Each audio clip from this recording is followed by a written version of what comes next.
Аня, детский сад номер 3. Стихотворение Александры Паршуковой. Комики.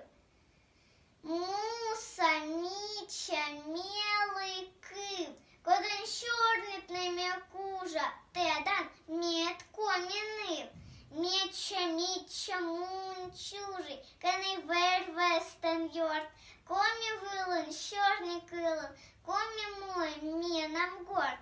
Комін чечле чиле, ставис дона, ставис ас, ежваю і парма верес, коміки він чорні тас, му іва і вещі гнерес, бидми, севми, комікив, пішкаче там шелом ясе, медом дікач езбурт, сив медом велий Міча Асиф.